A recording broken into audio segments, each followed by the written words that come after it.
Eu quero passar a palavra para o deputado Jorge Sola, que é o presidente dessa frente parlamentar. E que a gente tem aí, pelo menos, uns 3 anos e meio de muito trabalho para a gente consolidar esse sistema nos 3 níveis de gestão e que a gente consiga fazer um raio-x da nossa política pública maior, que é o Sistema Único de Saúde. A atuação e o fortalecimento do Sistema Nacional de Auditoria, né? Queria parabenizar a iniciativa desse evento, com certeza aqui pelos participantes nós vamos ter proveito desse debate hoje à tarde. Infelizmente, eu não vou poder compartilhar com vocês, eu estou fazendo parte da CPI da Petrobras e marcaram a sessão agora a partir das 14 horas, então vou ter que me ausentar, mas desejar que esse trabalho seja bastante positivo e, como eu comentei de manhã, nós vamos, Socorro, em breve marcar uma reunião para definir um plano de trabalho para a frente parlamentar e, inclusive, tentar estender esses debates a alguns estados para fomentar em cada uma das unidades da federação medidas que possam contribuir para os componentes estadual e municipais da auditoria do SUS. A gente vai dar início à nossa mesa, né, de debates. Então, com a palavra, doutor Luiz Carlos Bolzan. E acho que a gente tem que dizer o que nós necessitamos falar para poder, de fato, lidar com o Sistema Único de Saúde e com o SNA.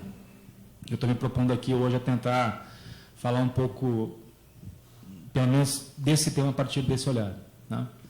E como eu transito relativamente bem entre gestores e auditores, porque eu sou gestor de formação, já estive na gestão direta municipal, federal, enfim, e também trabalhei com vocês, então eu acho que é um trânsito que dá para a gente fazer com alguma tranquilidade.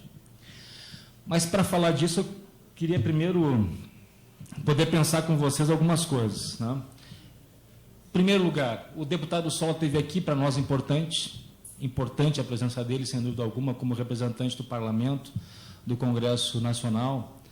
Mas eu queria lembrar uma fala que o ex-senador Augusto Botelho, colega de vocês, médico, auditor lá de Roraima, né, e que esteve no Senado por algum tempo, falou numa atividade como esta aqui, Jovita, semelhante a essa, no Congresso, alguns anos atrás. Ele disse para nós, do ponto de vista de quem é médico auditor e quem estava no Senado, como senador, ele disse o seguinte: eu vou dizer para vocês aqui, porque estava cheio de deputados naquela atividade lá, e senadores também se revezando, entrando e saindo, querendo falar. Ele disse assim: eu vou dizer por que esses caras estão vindo aqui. Porque eles têm medo de vocês. Porque eles têm medo de vocês, porque sabem que vocês auditam aquilo que eles fazem.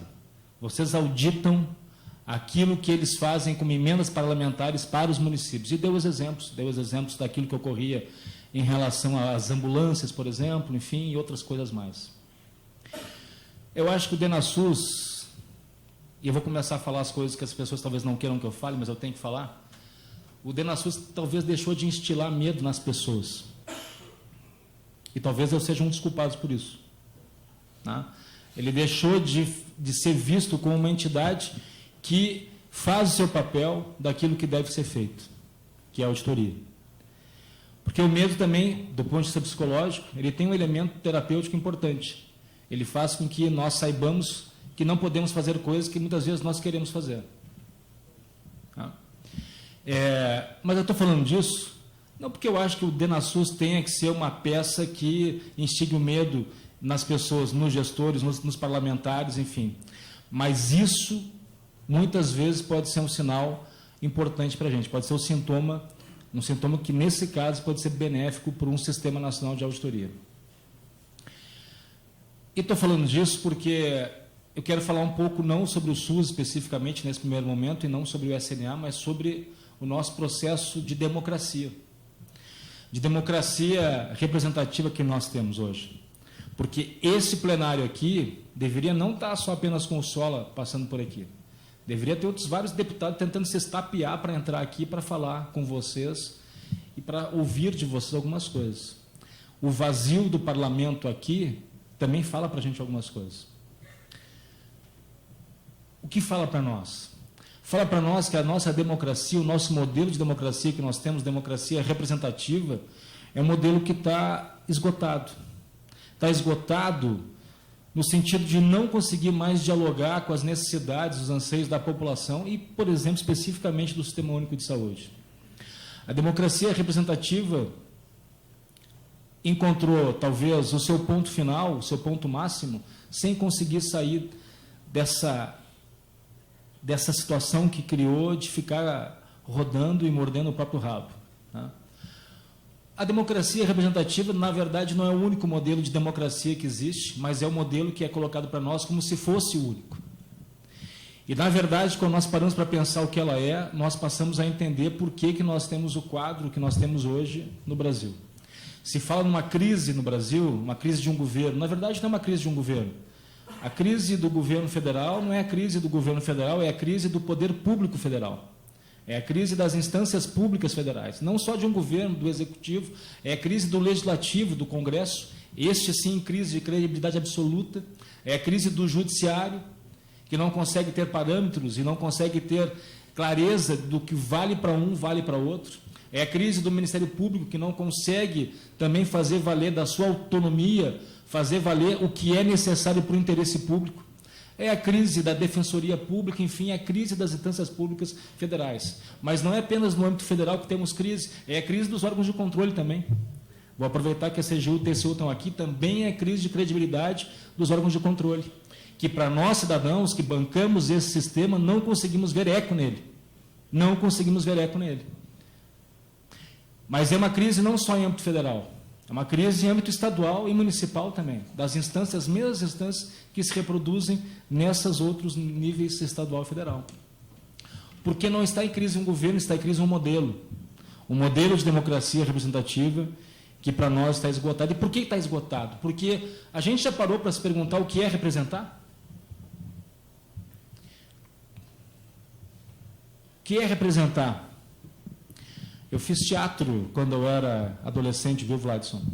Até porque eu sou gago, vocês sabem que eu sou gago. Quem trabalhou comigo sabe disso.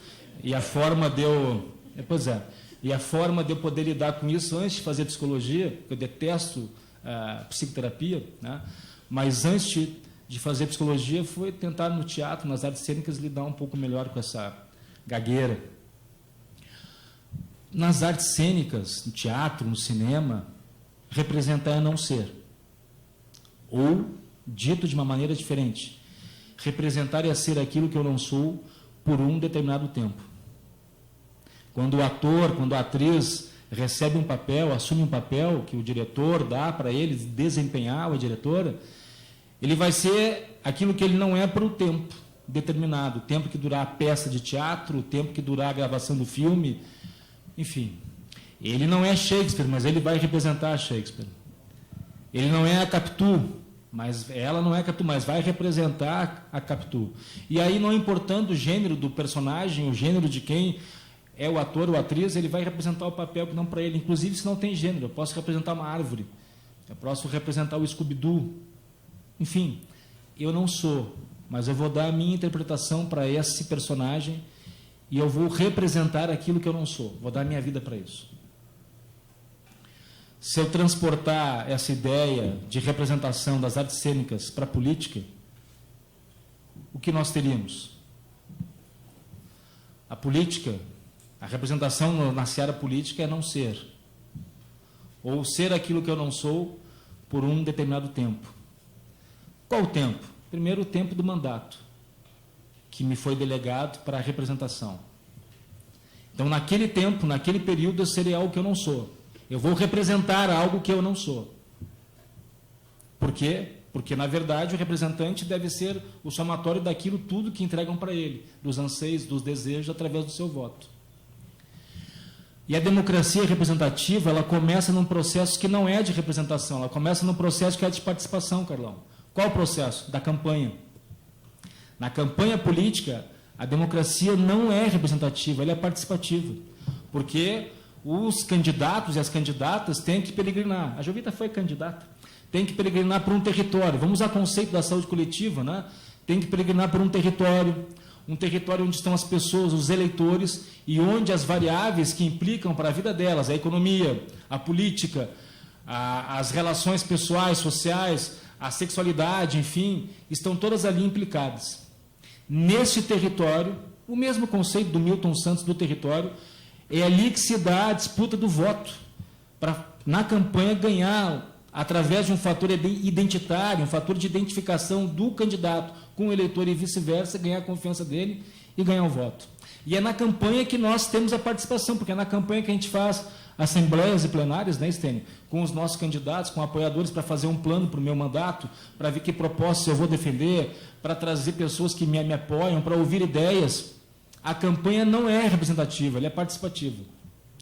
E é nesse processo de participação que nasce a democracia representativa para um período de 4 anos, seja no Parlamento Municipal, no Parlamento Federal, no Poder Executivo Municipal, Estadual, Federal. Mas só que quando há o voto na urna, e quando fechou a urna às 17 horas do dia da eleição, dali até o mandato começar, passando pela diplomação e posse, nesse ato de 2 ou 3 meses, nós temos uma transformação.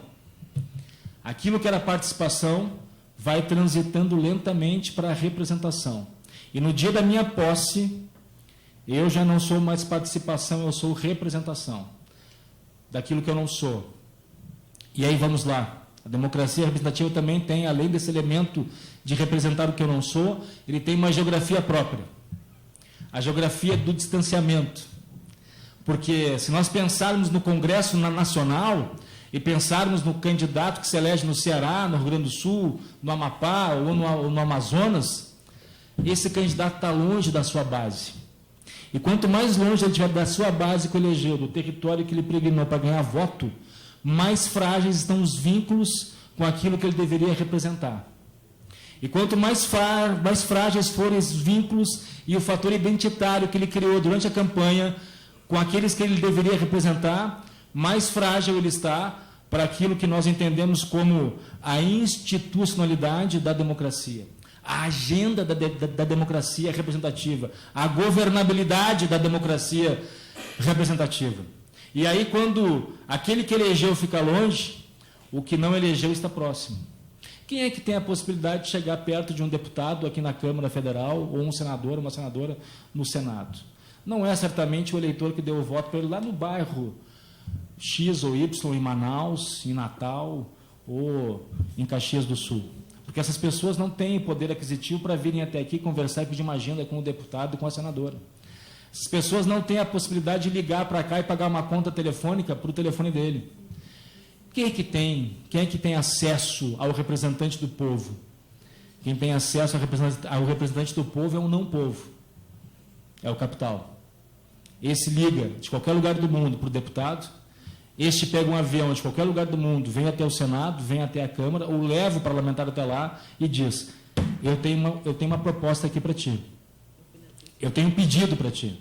Na verdade, eu tenho agora a necessidade da devolução do investimento que eu fiz em ti. E nós sabemos que quando alguém financia uma campanha, aí tem o problema dos financiamentos de campanha, nós sabemos que o capital não faz doação, ele faz investimento. Quando ele financia uma campanha, ele está investindo em um candidato ou um grupo de candidatos. E espera que ele se eleja, tenha sucesso na eleição.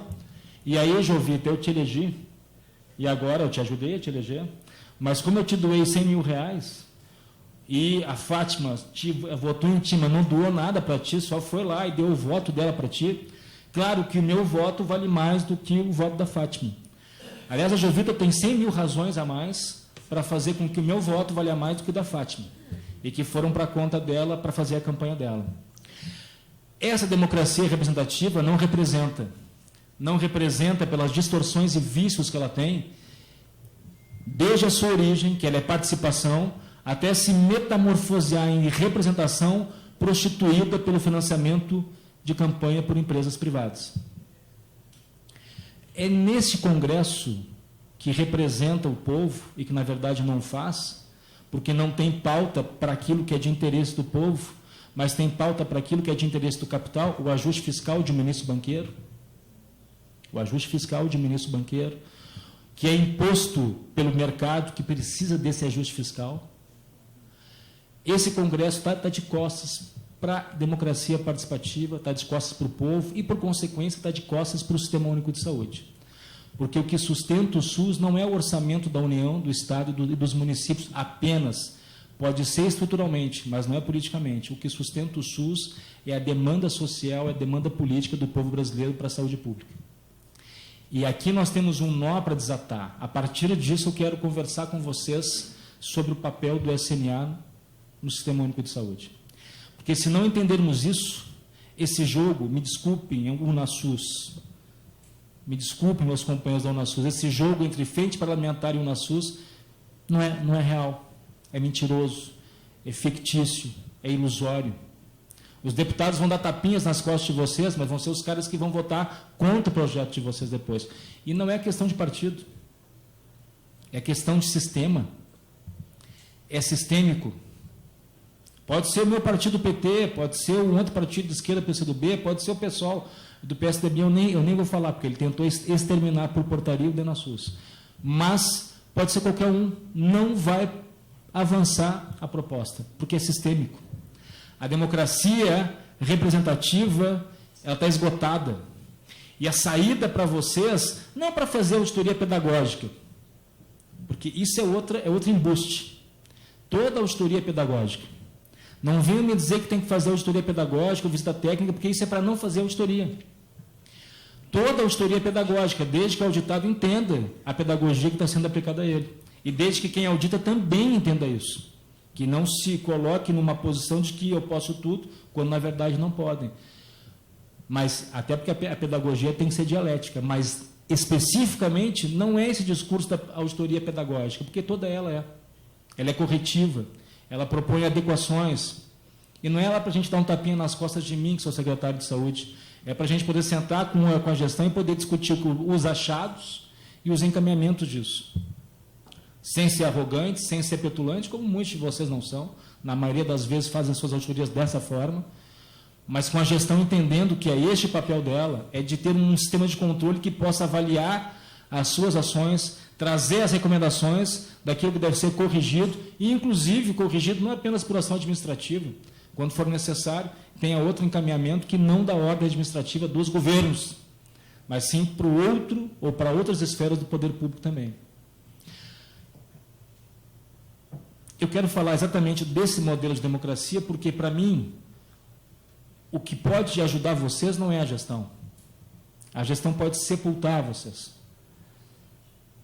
O parlamento pode sepultar vocês. O que pode ajudar vocês, o SNA, é justamente o controle social.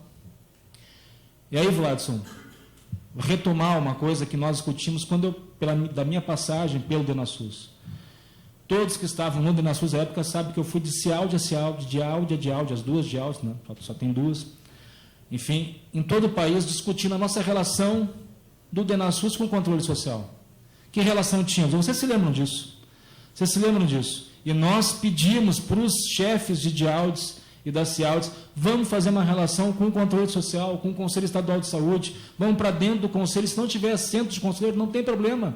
Vamos para ouvir as plenárias, vamos para discutir, ficar próximo dos conselheiros, vamos participar, aproximar controle, órgão de controle do controle social. Vocês aqui estão fazendo uma opção de, para dentro da Conferência Nacional de Saúde, sim, que é outra instância de participação e controle social, para tentar fazer a proposta de vocês ganhar peso político. Esse peso político, sim, pode ser auferido pela conferência, pela participação dela. Mas a conferência ela é pontual, em que pese ela seja a etapa mais participativa que nós temos no SUS, o evento mais participativo que nós temos no SUS, e sim, por excelência, a participação, ela é pontual. E ela vai se acabar e vai ficar um relatório frio depois. Mas são os conselhos de saúde onde se dá um embate com a gestão, com o prestador de serviço depois, e é ali que tem que ter essa relação orgânica do SNA para dentro do SUS. Resgatar isso, recuperar isso, fortalecer isso, é fortalecer um modelo de democracia participativa que pode ajudar a desfazer alguns vícios da representação que nós temos hoje. Porque o sistema corrompe. O sistema me prende a um modelo e do qual eu não consigo sair. E a gente vai ver passar governos, passar deputados, senadores, em âmbito federal, estadual e municipal. Em alguns teremos mais avanços sociais, sim, outros teremos menos, e alguns vamos conseguir fazer alguns encaminhamentos mais progressistas, em outros menos, mas se não mudarmos o modelo, se não tivermos uma forma de intervir diferente, não conseguiríamos sair disso. O SNA não pode ter medo de ser aquilo que ele é. O SNA não pode se olhar no espelho e ter medo de ser aquilo para o qual ele foi criado, e fazer aquilo para o qual ele foi criado. Ele não pode ter medo de fazer auditoria. O SNA tem que fazer auditoria, senão ele não é auditoria. Mude o A. Mude para SNV, Sistema Nacional de Visita Técnica. Mude para alguma outra coisa. Sistema Nacional de Acompanhamento, SNM, Sistema Nacional de Monitoria ou de Monitoramento. Vocês fazem auditoria, vocês têm que fazer auditoria. É isso que dá gratificação para vocês do DENASUS. Não é monitoramento. A gestão não tem que ter medo da auditoria. A gestão que tem medo da auditoria tem medo por um dos dois motivos. Ou porque ela não sabe o que é auditoria, ou porque ela sabe e sabe que a auditoria pode pegar alguma coisa que ele sabe que fez errado e que não deveria ter feito. Nos dois casos, a auditoria tem um papel a cumprir, se apresentar para dizer o que ela é, o que ela faz e como ela pode ajudar. E no segundo caso, se apresentar e apontar os equívocos e as correções que devem ser feitas. Eu digo isso porque, e volto a dizer que a auditoria não é pedagógica, esqueçam essa discussão. Eu me lembro quando eu saí da auditoria e fui lá para a ouvidoria, participei de uma reunião da CEGEP, onde se falava muito disso, e eu me cansei de ouvir aquilo, e estava diretor da ouvidoria, mas meti o bedelho na auditoria e disse, parem de falar de auditoria pedagógica. Querem transformar o quê? A auditoria numa sala de aula? Uma universidade? O quê? Ela não é isto. O papel dela é outro. E nós não temos que ter medo disso. Ter medo disso é ter medo de que o DENASUS e o SNA façam o seu papel e corrijam, ajudem a corrigir as distorções que existem no SUS. Ajudem os gestores que estão dentro do SUS, que querem fazer o SUS funcionar e têm dificuldades para isso. E de deixar aqueles que existem, que não querem fazer funcionar, querem fazer de uma outra forma, livres para fazerem daquilo da forma como querem fazer. Mas aqui eu também quero fazer algumas provocações, não só para o Parlamento, para o Congresso, que tem que se rever. O Ministério da Saúde tem que se rever. E aproveito que o Vladson está aqui, porque o Vladson é meu amigo. Não é só porque ele é diretor hoje, mas ele foi chefe de gabinete quando eu era diretor também. Tá? O Ministério da Saúde tem que se rever. Tem que se rever e fazer com que o DENASUS seja seu. E não fazer com que outros se apropriem dele, porque o CONAS, por muito tempo, foi dono do DENASUS.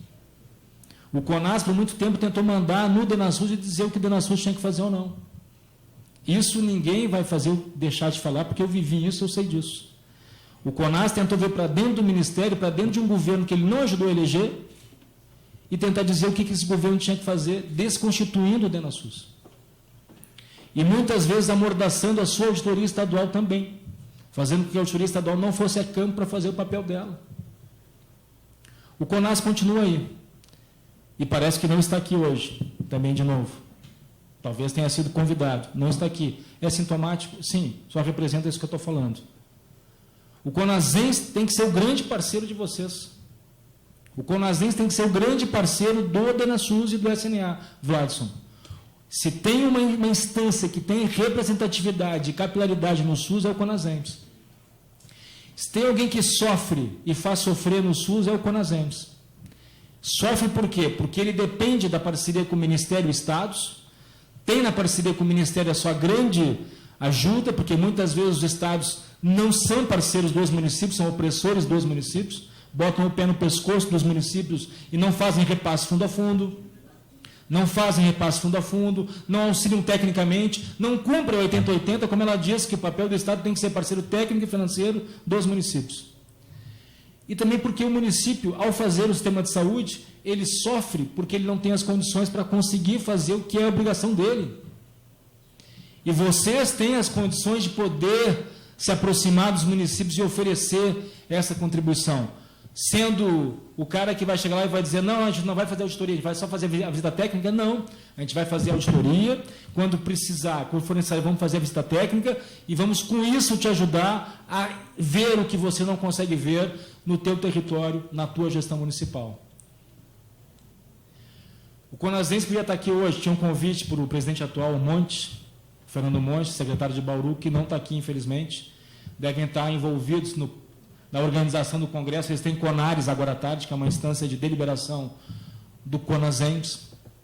Mas é importante aproximar com o Conazense, porque quem já foi gestor municipal, e eu tive a satisfação de ter sido por 2 vezes, sabe o que é a gestão municipal, e os estados muitas vezes não ajudam, e pior do que isso, atrapalham, e muitas vezes o parceiro pode ser exatamente quem está aqui. E eu tive exemplos disso quando eu era diretor do DENASUS. Vocês ajudaram muitas vezes os municípios em ações que eram importantes para eles, fazendo auditoria ou às vezes não. Às vezes fazendo uma visita técnica, uma ajuda técnica. Estou vendo o Paulo está aqui, do Espírito Santo está aqui. Paulo, está aqui o Paulo? Está aqui o Paulo. Teve um episódio que a gente foi lá no estado do Espírito Santo, eu vou citar, e aí eu e uma outra diretora, Ana Costa, na época, fomos numa atividade lá, e chegamos lá, passamos por um acampamento cigano. Município que eu esqueci o nome agora. Isso, Aracruz. Chega um acampamento cigano. E aí fomos lá, nós entramos no acampamento cigano. Fomos recebidos pelos ciganos. A princípio, o pessoal olhou assim, o que esses caras estão querendo aqui? Sentamos com eles, começamos a perguntar como é que era o serviço de saúde, se eles tinham ou não, se usavam ou não. Eles disseram que não usavam, enfim. E aí nós saímos dali, depois de uma meia hora de conversa com os líderes ciganos, fomos para a atividade no município, e lá, na hora do almoço, eu perguntei, quem é o secretário de saúde? Está aí o secretário municipal de saúde? Aí me apontaram, um rapaz lá. Aí fomos conversar, aí disseram, olha, o diretor do DENASUS quer conversar contigo. O cara foi assim, mas... A gente veio saber como é que está o teu serviço de saúde, o que tu precisa, porque tem uma população cigana, se tu consegue levar o serviço até eles ou não, se tu tem agente comunitário ali, se tu não tem, enfim. Tem médico, enfermeiro que acompanha essa população, sabe quantas crianças tem, quantos idosos, hipertensos ou não. Ele disse, não, a gente nunca foi levar o serviço para eles. Mas tu tá precisando de alguma ajuda? Está precisando do quê? Aí fomos conversando com eles, e eu falei para eles, olha, eu e a Ana, não só eu, a outra diretora também, nós gostaríamos que tu pudesse levar o serviço até eles, porque nós entramos lá no acampamento e vimos isso. E seria importante que vocês pudessem acompanhar a população. Aí ele se comprometeu em fazer isso, e ele disse, Zé, estou vendo aqui o diretor do fundo, o Júnior. Ele falou assim, pô, diretor, mas sabe que eu tenho dificuldades aqui no meu sistema de saúde, eu não consigo fazer os projetos para encaminhar para o Ministério, para construir uma unidade nova, eu não tenho gente qualificada para isso, enfim. Aí eu falei, Paulo, vem cá um pouquinho. Paulo, tu te coloca à disposição? Paulo já atuou junto à Secretaria do Estado, também lá no Espírito Santo, enfim, te coloca à disposição, tu tem agenda semana que vem para estar aqui, ajudar, acompanhar o secretário? Ele falou, tem. Aí o Paulo foi para lá 1, 2, 3 dias, eu não sei quanto tempo ele ficou lá, ajudou, orientou, como eles poderiam fazer o projeto no site do Fundo Nacional para receber alguns recursos, enfim. E naquele mesmo dia que o Paulo estava lá, eles foram até o acampamento cigano. Me corrija se não for isso, Paulo. E o secretário me dizendo depois, olha, eu estou aqui com o médico, o enfermeiro, estou trazendo aqui, já vamos botar a gente comunitária, estamos vendo quantas crianças tem, enfim. E depois esse município veio apresentar num congresso do Conazense, se não estou enganado, a experiência deles com saúde da população cigana.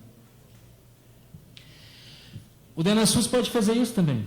Ele não precisa só fazer auditoria. É claro que a auditoria é o carro-chefe, não tem que abrir mão disso. Mas essa parceria com os municípios, vocês podem ser aquilo que os municípios não têm, fazendo auditoria e fazendo esse tipo de parceria com eles também. E foi assim que o Conazense foi o nosso grande parceiro no tempo que eu estava à direção do DENASUS, já que o Conas era o grande adversário, que não queria nos ver pintado de ouro, pelo contrário, queria nos ver afastado, pediu a minha cabeça para o ministro algumas vezes, porque não queria que nós fizéssemos auditoria. Porque nós tivemos, CGU, nós tivemos a ousadia, naquela vez, estou vendo o Josimar aqui, enfim, outros auditores, nós tivemos a ousadia de auditar pela primeira vez as gestões estaduais. E eu me lembro de uma conversa que eu tive com o Josimar e com alguns outros auditores, com a Amélia, eu falei assim, vocês nunca auditaram os estados? Eu disse, não, a gente audita os municípios, a gente nunca auditou. Mas por que não? Eu falei, vamos auditar. Vamos auditar. E eu me lembro de uma pergunta, de uma fala que me foi dita assim, eu não vou dizer qual dos colegas, mas, diretor, o senhor sabe com quem que o senhor vai mexer? Com os governadores? Eu falei, eu sei, que bom. Eu falei, façam o papel técnico de vocês que eu vou tentar fazer o meu político. Tá? E fizemos, e por isso o DENASUS passou a ser odiado pelo CONAS. E essa é uma bandeira que nós vamos levar, no meu currículo eu coloco isso, porque para mim é um ponto positivo, nós fizemos o que tínhamos que fazer. O que eu quero dizer para vocês aqui de proposições, em primeiro lugar, o DENASUS tem que ser o DENASUS e o SNA tem que ser o SNA, tem que fazer auditoria, senão troquem de nome. Se olharem no espelho todas as manhãs e não conseguirem ver o A de auditoria e ver uma outra letra, troquem de nome ou troquem de departamento. Vão fazer alguma outra coisa. Segundo, o papel de vocês é contribuir, sim, para a qualificação da gestão do Sistema Único de Saúde, contribuir para qualificar o controle social, contribuir para qualificar e garantir a ampliação do acesso com qualidade para os cidadãos. Vocês podem fazer isso com a expertise que vocês têm. Dentro desta sala, tem milênios de experiência de serviço público. Alguns de vocês são mais gestores do SUS do que alguns que estão hoje como gestores. Talvez nunca tenham tido a oportunidade de sentar numa cadeira e ser secretário de saúde. Até para sentir os rigores do que é também. E a dificuldade que tem. Mas isso tem que ser colocado à disposição do Sistema Único de Saúde. E isso vocês vão fazer, tem que se propor a fazer contando com apoio. Primeiro, entendendo que o Congresso Nacional é, sim, a nossa democracia representativa hoje, mas ela está eivada de vícios, eivada de problemas, no modelo que é limitado e está esgotado. E que ali vocês vão ter mais dificuldades do que soluções. Vocês vão ter que ir para dentro da Conferência Nacional de Saúde, sim, procurando apoio nos conselhos de saúde. Se atrevam a fazer interlocução com os conselhos de saúde. Vladson, UNASUS, façam interlocução com os conselhos de saúde, se apresentem de novo para eles como parceiros deles. E mais do que isso. Desculpa, agora talvez eu vou tentar falar o que eu tenho para falar sem ser antipático. Os órgãos de controle federais, outros, têm que entender que o DENASUS tem um papel e não tentar fazer com que eles vão para dentro, que o DENASUS vá para dentro desses órgãos. Porque quando eu fui diretor do DENASUS, o ministro, à época, ofereceu o DENASUS para a CGU. O ministro Temporão, à época, conversou com a CGU e perguntou, vocês não querem levar o DENASUS? Eu sei disso porque o secretário de controle externo, na época da CGU, me falou, me chamou na sala dele e me perguntou, Bolzão, o que tu acha se o DENASUS foi para dentro da CGU? Eu falei, como militante da reforma sanitária, eu acho péssimo, porque nós lutamos para ter um órgão de controle do sistema de auditoria do SUS. E enquanto eu estiver aqui, eu vou ser contrário a isso. Porque é isso que impediu que vocês tivessem carreira. É isso que impediu, quando eu era diretor do DENASUS, a ação da CGU, tentando impedir com que vocês tivessem carreira de auditores. Porque eu fiz negociação com o Ministério do Planejamento. Eu fui para lá. E o que nós ouvimos à época de pessoas do Ministério do Planejamento inclusive já faleceu, infelizmente, o secretário da época, faleceu aqui em Brasília, quando ele teve que pagar para ser atendido, vocês vão se lembrar disso, há 4 anos atrás. Tá? E ele disse para nós, o problema é que a CGU não está querendo que tenha uma outra corporação com o cargo de auditor. Eu estou falando isso aqui porque estou na frente de um representante da CGU. Estou falando isso aqui porque eu estou na frente do diretor do DENASUS. E eu disse, quando vocês me convidam, certamente não é para falar aquilo que vocês querem que seja dito, mas para eu poder dizer aquilo que eu penso que deva ser dito. Tá? E não falo aqui como ataque, seja pelo contrário, a CGU foi grande parceira nossa em muitos momentos. E pode continuar sendo. Pode continuar sendo. Bebendo na expertise que só vocês têm. Que só vocês têm. Porque quem auditou a sanguessuga foram vocês. Não foi a CGU e não foi o TCU. Quem auditou outras várias operações importantes, o trabalho, a mão de obra, pisando no barro para fazer a auditoria, foram vocês. Nós sabemos disso. E esse papel é o que vocês têm. de fazer auditorias pesadas como essas, de fazer a auditoria que nós fizemos, inclusive, nos estados, para ver a EC 29 ou não, ou de fazer, inclusive, esse apoio às gestões municipais. E para o TCU, se me permitem, também lembrar que o TCU tem um papel a cumprir. Não é porque ele é órgão do Legislativo, órgão auxiliar do Legislativo, que ele tem que fazer o que o Legislativo quer. Ele tem que fazer o que deve ser feito, que a população paga para que ele faça. E a questão não são só os auditores, são os conselheiros do Pleno do Tribunal de Contas entender de que o pau que bate em Chico tem que bater em Francisco. Não dá para ter critério para um e ter critério para outro. Não dá para aprovar contas aqui e ali e vale os mesmos, e principalmente para os tribunais de contas estaduais. E nós sabemos disso porque nós auditamos a época a EC 29 nos estados e vimos, está lá o Bonfim, que coordenou para nós isso, e vimos que os tribunais de contas aprovavam relatórios de governadores que não investiam o mínimo constitucional de 12%, matando o Sistema Único de Saúde, não contribuindo para organizar o SUS, como, por exemplo, o SNA tem feito ao longo da sua existência desde 1993.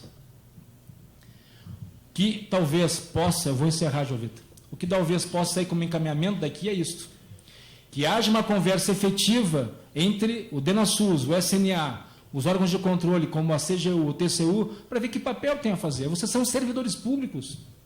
Eu não sou. Vocês têm um papel a cumprir e um dever a cumprir para com todos os cidadãos. E é isso que se espera de vocês, porque se não fizerem isto, nenhum cidadão, nenhum conselheiro de saúde, ninguém vai apoiar a existência de vocês. E o que muitos querem é esvaziar a importância política, administrativa que vocês têm para exatamente dizerem, para que esse SNA? Acaba com ele, joga para dentro da CGU ou de qualquer outro órgão e tira o Sistema Nacional de Auditoria. E vocês vão se lembrar, quando eu dizia, e eu passei em cada diálogo, perguntando a vocês, se fizermos uma pesquisa aqui na rua, aqui na frente agora, e passarem 100 pessoas aqui, e nós perguntarmos para eles, você sabe o que é o DENASUS? A resposta objetiva, sim ou não. Vocês se lembram do que eu falava a vocês? A resposta, 90% ou mais seria não. Mais, muito mais na época seria não. Nós conseguimos, inclusive, com ações de visibilidade, fazer com que o DENASUS fosse para a capa de revista, fazer com que ele fosse para jornal, sem a gente poder dizer que nós fazemos isso, porque era a ação de vocês que fazia isso, para que o controle social pudesse ver vocês como parceiro e fizesse a propaganda boca a boca da importância que tinha o DENASUS. E, por consequência, de todo o SNA. Eu agradeço o carinho de vocês aí por terem me recebido sempre tão bem, né? Hoje me aplaudiram de novo, hoje me abraçaram, me beijaram. Para mim é sempre um prazer estar aqui. Eu quero me desculpar se eu não consegui ser tão, hoje, positivo, né, e ufanista, e talvez ser mais pessimista com vocês hoje sobre isso, mas eu acho que é minha obrigação. É minha obrigação de quem está de fora hoje. Não estou mais na gestão direta. Eu disse que abandonei a gestão direta, pelo menos nos próximos anos. Fui apresentado como consultor aqui, porque eu montei uma microempresa de consultoria, e se vocês forem auditar o plano aí dos contratos dos prestadores com gestores, talvez vão auditar a mim também no futuro. Tá? Mas o meu papel aqui é provocar vocês sobre isso. É provocar vocês sobre isso para entenderem onde há possibilidades e onde há adversidades. E tentar ver que soluções vocês podem encontrar. Eu agradeço de novo e, enfim, obrigado pelo convite, pela oportunidade.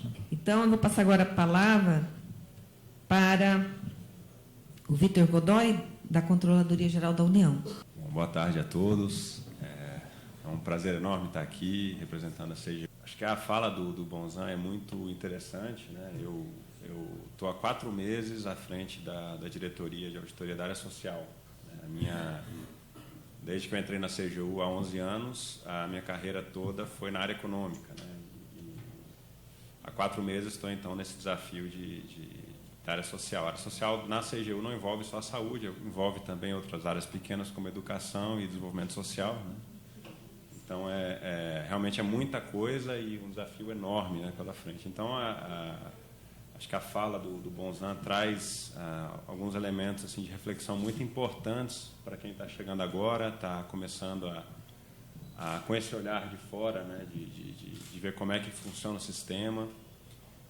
Tenho me debruçado há um certo tempo já na política do SUS e, de fato, quando a gente olha a política do SUS, é algo muito, muito bem construído, né? A filosofia, todo o trabalho, como ele ressaltou, né? A democracia representativa, que eu acho que na construção do SUS funcionou muito bem, o processo representativo, saindo da gestão que era muito focada no trabalho formal, passando para atender todos os brasileiros com a Constituição. E isso demonstra assim, a dificuldade que é você estruturar um sistema de fiscalização eficiente que dê conta de olhar a aplicação do recurso lá na ponta, olhar estrategicamente aqui numa visão central. Então, de fato, o desafio ele é muito grande, né? Bonzan tratou um pouco da ideia do auditor, né, do medo, da inspiração do medo que o auditor tem que ter. E eu acho que hoje isso é um dos principais conflitos que os órgãos de controle vivem, né? Porque há uma demanda social muito grande com a divulgação de N casos de corrupção que a gente vê nos jornais. Isso, de uma certa forma, exige dos órgãos de controle uma atuação mais combativa. Ao mesmo tempo, a atuação combativa dos órgãos de controle ela já vem de muitos anos, né? Na ideia do inspetor, aquele cara que chegava e gerava medo. E eu vejo isso muito da seguinte forma. Esse conflito ele tem que ser solucionado no caso a caso, né? Eu quero acreditar que a gente não está lidando com 100% de bandidos, né? Na administração pública, seja ela federal, municipal ou estadual. Né? E se a gente não está lidando com 100% de bandidos, a gente não pode ter sempre uma abordagem do medo. Porque a abordagem do medo ela é interessante para aquele gestor que está mal intencionado, aquele gestor que tem já um plano de utilizar o recurso para se beneficiar, em detrimento do povo brasileiro. Agora, aquele gestor que é despreparado, aquele gestor que não tem o conhecimento da política, e a gente sabe que isso é muito realidade dos municípios, né? Talvez nem tanto dos estados, mas municípios com certeza, a abordagem ela tem que ser um pouco mais colaborativa, né? E fiquei contente quando o Bonzan, no final da fala, trouxe também essa possibilidade dessa abordagem, né? Da gente ser parceiro. E isso vai muito da sensibilidade de cada um de vocês. A cada momento a gente está sempre pisando em ovos, né? A gente está lidando com uma situação que eu preciso ser mais assertivo, eu preciso... sempre aquela desconfiança saudável, né, que o auditor tem que ter. A gente não pode confiar sempre, né? Então, eu vejo essa solução desse conflito muito com a sensibilidade de cada um de vocês na execução das auditorias, né? Em relação ao sistema, né, de fiscalização, se a gente pensar o sistema como um todo, né, a gente pensar o DENASUS, e aqui eu não vou entrar muito, Bonzan, nessa questão da política, né, de se o DENASUS deveria ou não deveria estar dentro da CGU. Até tenho uma opinião pessoal, mas eu não sou um representante político da CGU, assim, né, para decidir esse tipo de coisa. Eu sou um representante da área técnica que vai conduzir as auditorias. Mas eu avalio que hoje a CGU não tem estrutura para assumir o DENASUS. E nem acredito que seja interessante do ponto de vista do SUS. Porque o DENASUS hoje, a estrutura que ele tem, seria praticamente dobrar o tamanho da nossa secretaria, que cuida de todas as demais políticas do governo, né? E, na minha opinião, o SUS ele merece uma auditoria especializada, porque, além da complexidade que a gente está lidando, a abrangência e materialidade também envolvidas são... se não é a maior política social do mundo, é uma das, né? Eu não conheço todas, mas com certeza é uma das mais complexas do mundo, né? Então, afora isso, eu acho que o que nós podemos avançar, e aí eu já me coloco à disposição aqui do Vladson, né? Do novo diretor do DENASUS, é que eu acho que a gente precisa pensar em uma atuação complementar, né? A CGU hoje, a estrutura que nós temos para acompanhar todas as políticas de saúde, eu fiz mais ou menos uma estimativa aqui, nós temos uma coordenação geral aqui em Brasília, que conta com 40 servidores,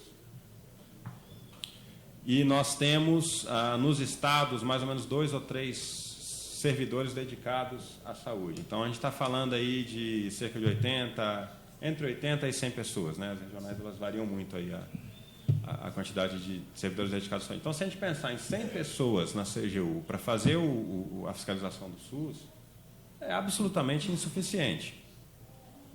Então, seria, acho que, muita arrogância da nossa parte dizer que a gente controla a saúde, né? E se a gente não tiver uma atuação conjunta com o DENASUS, mas pensada, né? Não pode ser a gente batendo cabeça, tem que ser uma atuação integrada. Inclusive, uma das coisas que a gente tem discutido com o DENASUS é essa construção do plano de auditoria anual. Para quê? Não para que a CGU dite o que o DENASUS tem que fazer ou deixe de fazer, não para isso. Mas para que, como nós somos poucos, se o DENASUS já está atuando com determinada abordagem, em determinados assuntos, para que a CGU vai entrar nisso com tão pouca gente, né? Eventualmente pensar em trabalhos conjuntos, como já houve várias iniciativas, né? O Bonzan aqui citou a Sanguessuga, né? Que foi tocada aí prioritariamente, ou digamos assim, com uma atuação mais efetiva do DENASUS em relação à CGU, mas tem várias outras iniciativas aqui que teve também uma participação mais efetiva da CGU com participação do DENASUS, né? Posso citar aqui a operação da Caixa de Pandora, né? Em 2000 a gente teve a fiscalização dos hospitais do Rio não, em 2000 foi vários hospitais do Brasil inteiro, foram 4.000 hospitais fiscalizados, 1.700 prestadores de serviço, tiveram irregularidades em 300 e tantos hospitais. Isso ficou depois, alguns hospitais marcados pelo DENASUS com monitoramento, foram feitos acordos com o próprio Tribunal de Contas para se aliar o que o DENASUS teria capacidade para acompanhar. Mais recentemente, nós tivemos os hospitais federais lá no Rio de Janeiro, uma iniciativa que foi também compartilhada com o DENASUS. Então, o caminho é esse. O caminho não é a gente bater cabeça. Acho que quando a gente está numa situação do país em que a demanda social é que os órgãos de controle deem uma resposta para o que a gente tem visto noticiados aí todos os dias nos jornais, é que nós temos que parar, baixar um pouco qualquer tipo de vaidade institucional, qualquer tipo de prepotência e se unir para a gente tentar dar uma resposta efetiva para a sociedade. Essa que é a grande missão que eu acho que a gente tem, né? 5 minutos, acho que vou concluir. E aí, nesse sentido, eu quero, de fato, colocar a CGU à inteira disposição do Ministério da Saúde, do DENASUS, para a gente poder construir junto essa parceria, né? Quando a gente pensa nessa atuação integrada, a gente não está falando aqui de uma coisa nova, né? Eu já citei aqui várias iniciativas conjuntas, acho que tem que ter aprimoramentos, né? Mas essa parceria aqui de atuação já resultaram em diversos avanços dentro do Ministério da Saúde, né? Só para citar alguns aqui que eu trouxe, né?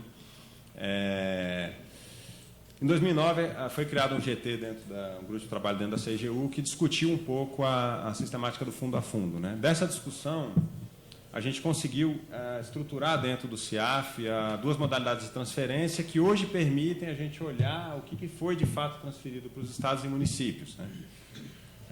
Teve a criação do SARG-SUS, que foi o sistema agora que a gente está obrigando, então, os gestores municipais e estaduais a alimentarem com os relatórios anuais, né?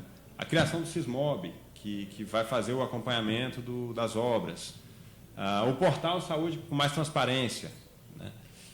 Então, se a gente parar para olhar, assim, tem desafios enormes pela frente, mas também tivemos conquistas recentes muito importantes para que a gente tenha esse pensar, né? E uma outra discussão que eu acho que é importante ser feita é que toda a lógica, né, do SUS é a municipalização, né? A gente vê que a política de saúde ela acontece, em sua maioria, no município. Então, se a gente tem que a lógica da política é a municipalização, a gente tem que pensar, e aí aliado com o que trouxe o Bonzan, a gente tem que pensar no sistema de fiscalização também com essa lógica. Quer dizer, se o sistema de fiscalização não funciona na ponta, não adianta a gente ficar criando mecanismos aqui que não vão, de fato, estar alinhados com a aplicação do recurso. A gente tem que estruturar o sistema de forma que ele tenha essa mesma lógica da municipalização. O nosso pensar aqui central ele tem que ser mais estratégico, né? O Bonzan trouxe aqui a vocês a lógica de se aproximar dos conselhos. Isso é muito mais efetivo se vocês tiverem a representação nos municípios mais forte. Né? É mais barato, é mais lógico que vocês tenham essa representação lá do que a gente ficar... A CGU não tem condição, por exemplo, de ficar fazendo esse tipo de fiscalização com uma certa constância. A gente tem um custo muito alto. O próprio programa de sorteio de municípios que a CGU tem para fiscalizar os municípios, com esses cortes orçamentários que tiveram, a gente teve um impacto tremendo. Então, a gente teve que reduzir a quantidade de municípios por quase da metade, por conta dos cortes.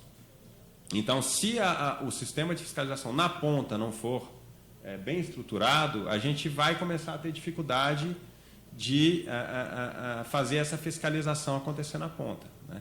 E, ao mesmo tempo se a gente conseguir fortalecer isso na ponta, ao mesmo tempo a gente tem que ter insumos, e a gente está caminhando nesse sentido, com esses portais, com a informação organizada, estruturada, a gente começar a ter também daqui esse olhar estratégico, com cruzamento de dados, utilização de TI, para ter os insumos que vão subsidiar, então, o trabalho lá na ponta. Então, acho que se a gente começar a ter esse pensar, a gente começa a enxergar um caminho de maior eficiência e de integração junto com outros órgãos, cada um dentro das suas competências, do seu papel, para tentar trazer melhores resultados, então, para a fiscalização.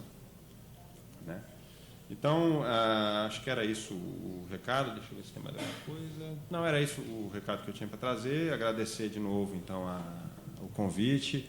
De novo, nos colocar à disposição. Né? Agora vamos passar a palavra para a Adelina, nossa coordenadora geral de normatização e cooperação técnica.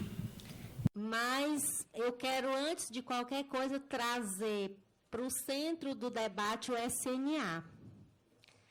Porque nós estamos fazendo um viés nessa discussão, colocando o DENASUS, eu acho que é uma das partes, né, importantes do SNA, mas nós não podemos deixar de refletir que o Sistema Nacional de Auditoria ele é trino. E aí a gente não pode querer reforçar uma única parte em detrimento das outras, porque nós nunca vamos ter um sistema atuante. Então, eu quero resgatar para o centro do debate o SNA. E aí eu começo e aí eu me arrepiei quando o Bonzan falou da questão do medo, e eu fiquei assim pensando nas práticas autoritárias, né? Porque para mim o medo ele é uma característica forte do autoritarismo, e foi algo que a gente viveu e que não quer mais passar. Eu acredito que não. Então, assim, discordo, né, da questão da ação instilada a partir do medo, mas muito mais a gente poder realmente fortalecer relações de complementaridade, de ajuda, de parcerias. Né? Então, eu acho que é um ponto, mas depois, assim, Bonzan, eu até já lhe perdoei no medo, porque você falou no medo benéfico, né? E aí eu fiquei me lembrando, assim, quando a gente era criança, daquele olhar do pai, assim, que não dizia nada, só o olhar já dava um... Mas, e aí eu pensei também na coisa da auditoria pedagógica e o autoritarismo da auditoria. E aí eu lhe perdoei, sabe por quê? Porque até hoje eu uso, né, e as pessoas já deixaram de usar, mas eu acho que você foi brilhante quando você trouxe aí para dentro, né, da auditoria do SUS incorporada a questão da ressignificação da auditoria. Para mim, isso foi algo extremamente importante, porque a minha leitura naquele momento, quando você falava da ressignificação, era que a gente deixasse esse caráter do autoritarismo, que era muito próprio e muito, colocado para a auditoria, mas sim que nós teríamos que exercer nosso papel de forma séria, de forma competente, mas sem a prática, né, que era tão decantada da prática do medo. Lá vem o auditor, lá vem a polícia, lá, entendeu? Então, por isso, eu acho que eu já lhe perdoei quando você começou a falar no medo. Bom, eu queria destacar 2 pontos também que eu achei extremamente relevantes na sua fala. A questão da democracia representativa, e eu tenho um colega baiano que mora no Ceará, que ele diz que a democracia ela só se dá entre os pares. Então, nós, de fato, não temos um processo, né, uma democracia, porque nem todos temos pares, né? A gente acaba que tem um grupo que é par do outro, mas a população, de uma maneira geral, ela está sem par. E aí, nesse exercício de representação, infelizmente, a grande maioria da população ela está sem par. Então, a democracia não é exercida para essa grande maioria da população. E aí eu concordo exatamente com o que você colocou dessa crise toda. Eu achei brilhante a sua trajetória, né, e a sua... trazer a arte cênica para fazer essa representação da democracia. O SNA e o controle social. Eu acho que nós precisamos, e hoje nós falamos um pouco sobre isso, nós estamos em atividade desde ontem, colocamos a importância do controle social, de estarmos discutindo esses 2 controles, da aproximação dele. Não naquela perspectiva de eu estou junto com o controle social para apoiá-lo de uma forma, como é que eu posso colocar assim, para não utilizar as palavras bem adequadas. Como se o controle social fosse esvaziado de sua capacidade de pensar e de refletir, que muitas vezes a gente escuta isso, que o controle social, e a gente generaliza colocando que a população não sabe, que não conhece, que a gente precisa ir lá ensinar. Mas da gente ter essa parceria com o controle social na perspectiva de nos fortalecermos enquanto controle, cada um no seu exercício. Por outro lado, também essa nossa participação, não só no sentido de ir assistir, que eu ouvi isso muitas vezes. Não, a gente vai assistir à reunião do conselho. E aí eu não estou assistindo uma reunião do conselho, eu não estou nem contribuindo e nem fortalecendo esse controle social. Então, um ponto que eu acho importante a gente discutir aqui, como o SNA, e aí eu trago de volta o resgate do SNA para o centro dessa discussão, no Estado, né? Os componentes estaduais e os componentes municipais. Como é que a gente pode estar articulando com o controle social nessa perspectiva? Também não na perspectiva de que eu encaminhei o relatório da auditoria para lá, então eu estou fazendo essa interação com ele. Não, é muito mais que isso. Eu estou falando de algo que a gente possa estar construindo conjuntamente, coletivamente, um modo, né, de pensar o controle naquele território onde nós estamos inseridos. Eu queria falar só um pouquinho sobre a questão do CONAS e CONASEMES, né? Eu acho que nós temos, cada um desses conselhos, ele tem um papel importante, né, dentro das suas instâncias e das suas significações, das suas representações, mas também nós não podemos ficar subordinados, como você colocou, à vontade, né, dessas 2 outras representações, desses 2 outros grandes colegiados. E nós temos feito um esforço grande no sentido de aproximação. Não aproximação no caráter de subserviência, nem tampouco no caráter de ficar à mercê da vontade, né? Muito mais na perspectiva de fortalecimento mesmo da gestão, com a perspectiva do conhecimento, daquilo que a gente pode produzir de auditoria, que a gente possa estar dando esse rumo no sentido do controle interno, né? E aí a gente traz para o debate a importância do controle interno do SUS, né? Porque se nós conseguirmos deixar claro, né, fortalecer esse controle, eu acho que o gestor ele vai compreender qual é o papel do SNA.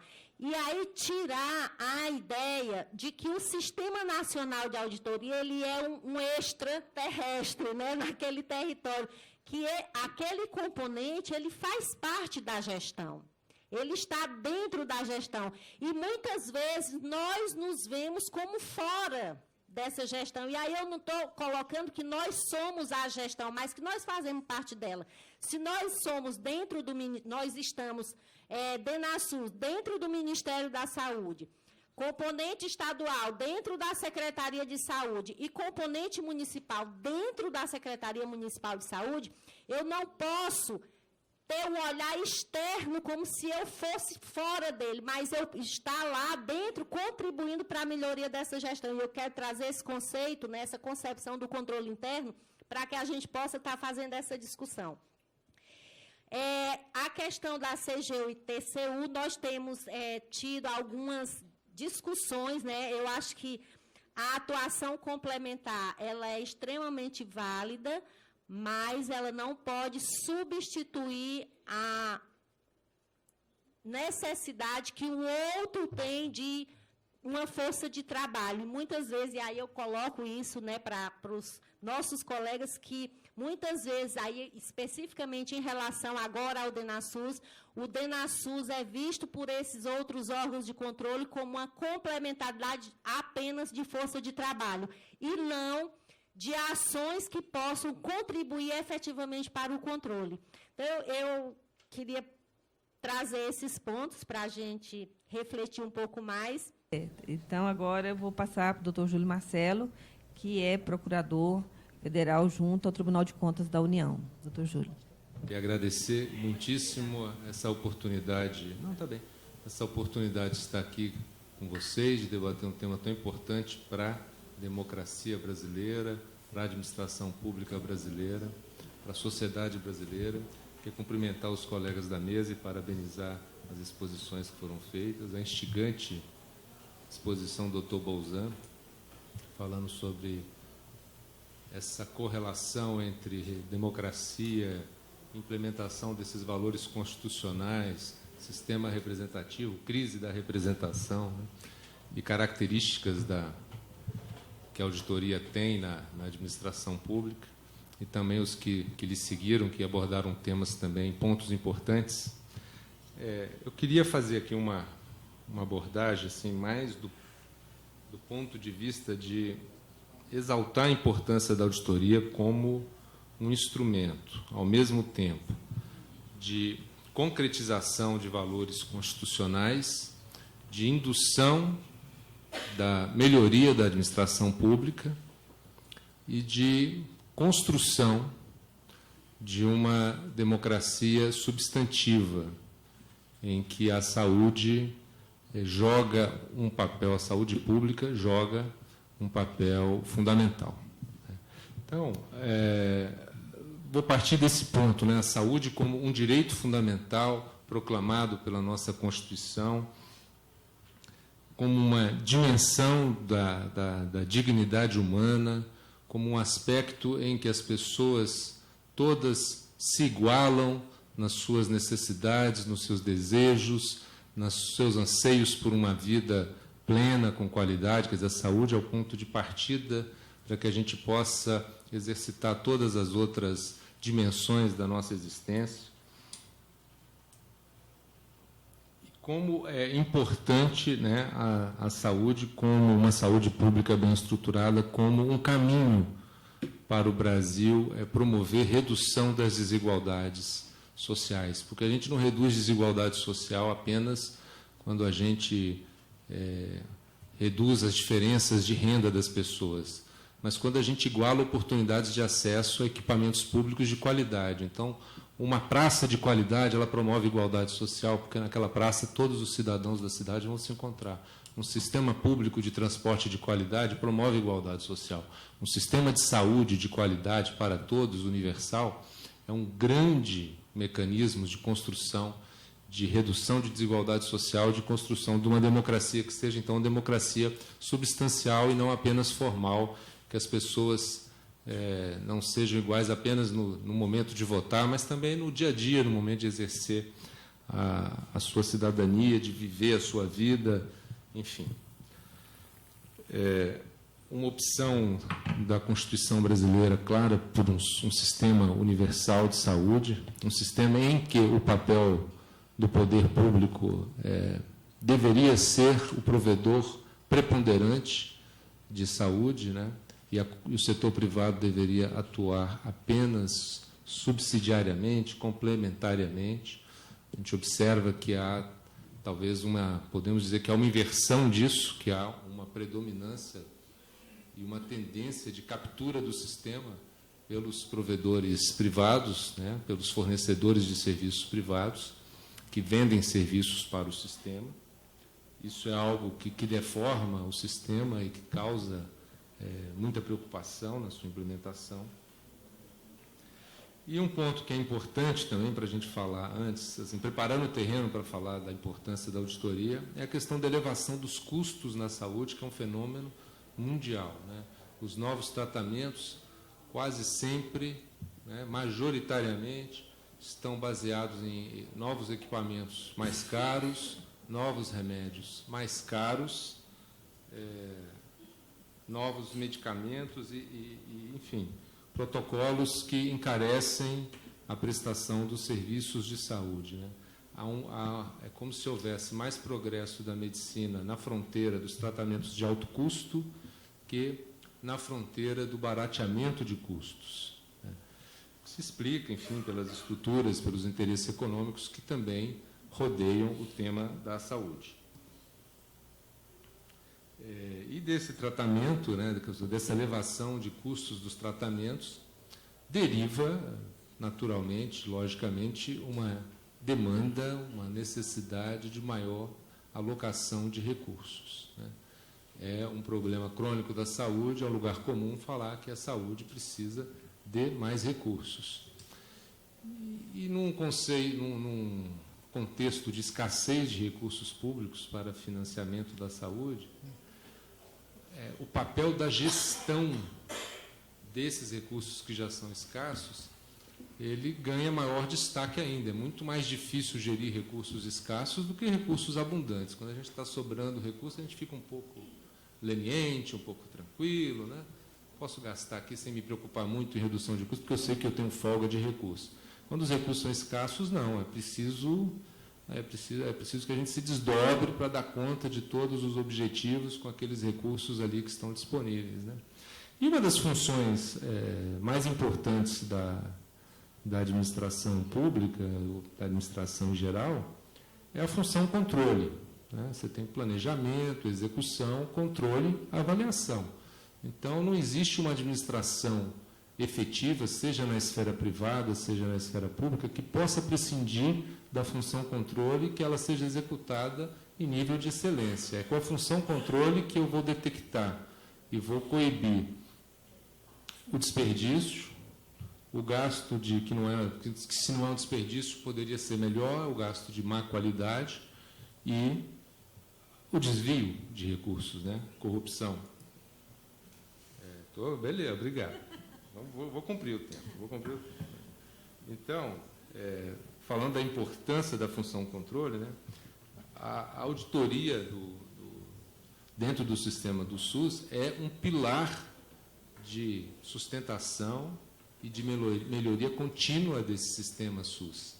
Não é possível que o SUS possa atingir os seus objetivos e não adianta a gente alocar bilhões de reais em recursos para esse sistema se não houver, ao mesmo tempo, concomitantemente, um fortalecimento da função controle dentro do SUS, da carreira de auditoria nos 3 níveis, né? E aqui nós estamos focando talvez um pouco mais o DenaSUS, em razão do evento ser aqui organizado em nível federal, mas os 3 níveis têm que se aprimorar na função controle para poder realizar os seus objetivos.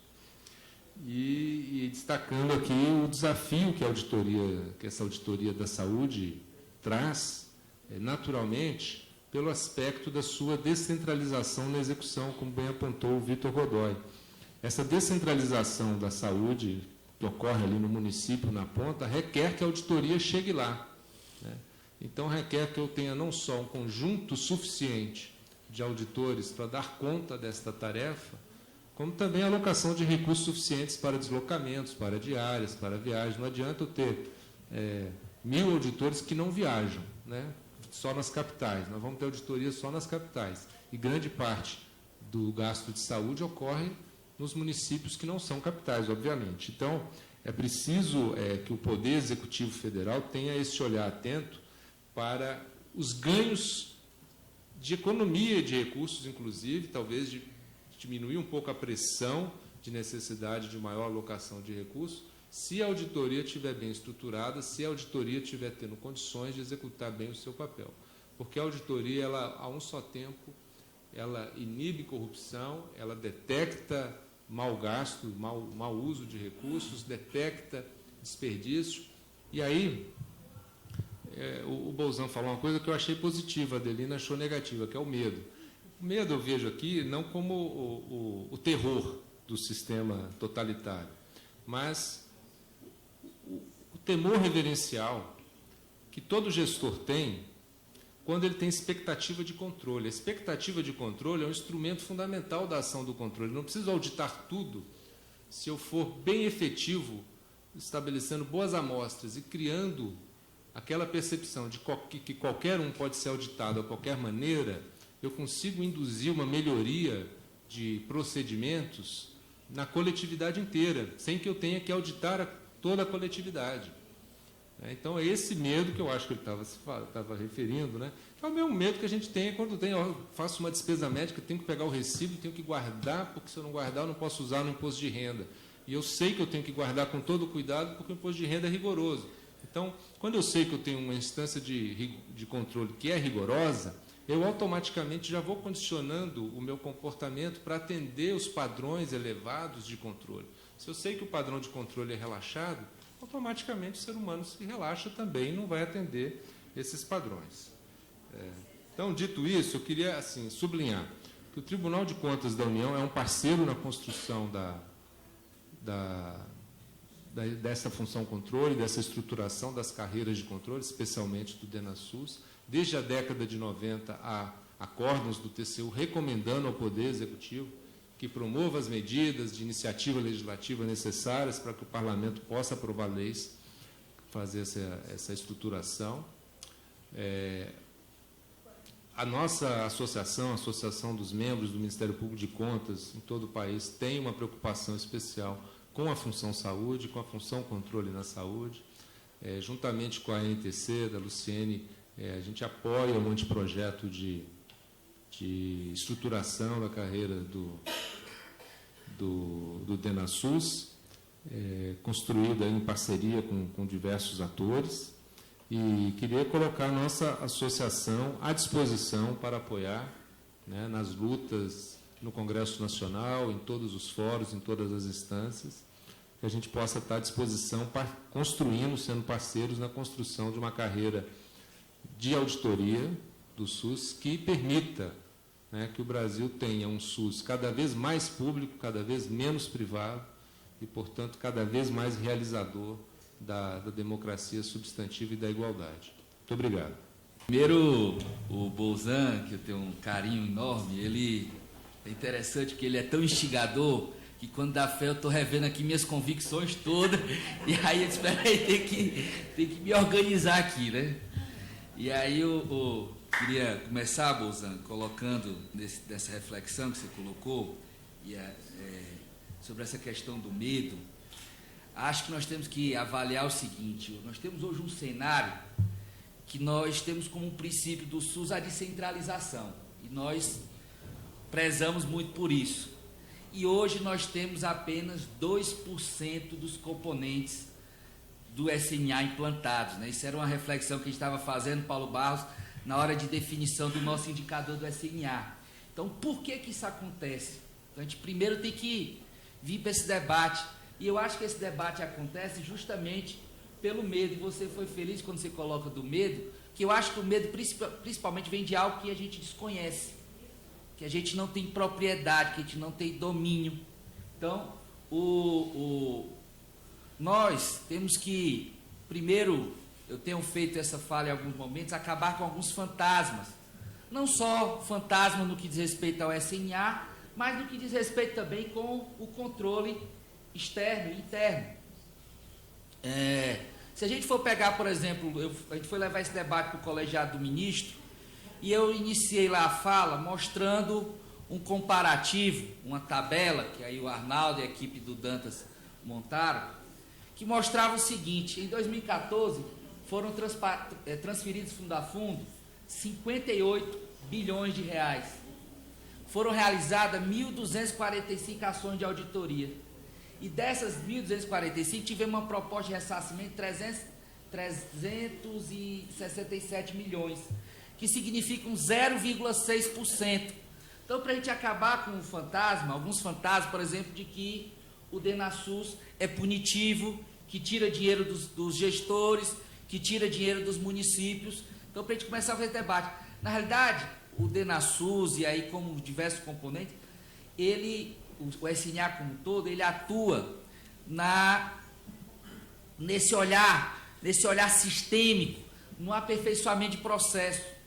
Nós temos hoje, se a gente for pegar o resultado do nosso relatório de auditoria de órteses e próteses e materiais especiais, que foi talvez tenha sido a ação mais emblemática do ano de 2014, que resultou numa CPI na Câmara Federal, que resultou numa comissão interministerial, que teve aí uma mudança nessa relação, nesse setor, nesse nicho de serviço de saúde. Muito mais importante foi a atuação do DenaSUS nesse caso do DenaSUS, para encontrar as fragilidades no processo e aperfeiçoar o processo, mudar a lógica do fazer, mudar os protocolos. Então, esse é o maior ganho do DenaSUS, e eu acho que o SNA também atua muito forte nesse sentido. Então, nós temos que trabalhar nós temos tentado aí trabalhar não é no deixar de fazer auditoria, mas é pegar aqui um pouco do Vitor colocou, que essa auditoria ela possa refletir mais no processo, nesse olhar mais sistêmico, na mudança do jeito de fazer. Dá outro exemplo que é a realidade de todos nós. 40% da nossa ação de atividade de auditoria hoje como diz o Dantas, como o Dantas coloca, é realizar a coleta de prova no Farmácia Popular, no programa Farmácia Popular. Então, na realidade, nós temos que repensar a forma de credenciar e de dispensar medicamento do Farmácia Popular. Porque não adianta eu estar lá e só verificar receita, cupom fiscal e fazer uma análise documental. Eu preciso repensar a forma de dispensar esse medicamento de um programa tão importante que é esse Farmácia Popular, e que eu tenho certeza que ele só ainda é possível, ele só ainda existe por causa da atuação do DenaSUS e do SNA. Um programa desse que é fundamental. Então, nós temos, na realidade, repensar essa forma de fazer, a auditoria ajudar nessa forma de repensar o processo de fazer. A relação, então, isso, Bolzan, nos traz esse desafio de como nós vamos estabelecer, como é que nós vamos convencer, ganhar os gestores, e aí o CONAS e o CONASENS como instituição representante desses gestores, para a importância de constituir a auditoria, componentes de auditoria, como uma ferramenta, um apoio, um suporte ao fortalecimento e à melhoria da gestão. Esse é um desafio que eu estou ainda tateando, procurando saber como nós vamos conseguir fazer isso. e aí o DENASUS está hoje, e aí o SNA como todo, um cabo de guerra, né? Porque a Adelina colocou aí o DENASUS como um extraterrestre, mas né, usa muito o eufemismo, né? O DENASUS é um órgão atípico, o SNA é atípico, porque você tem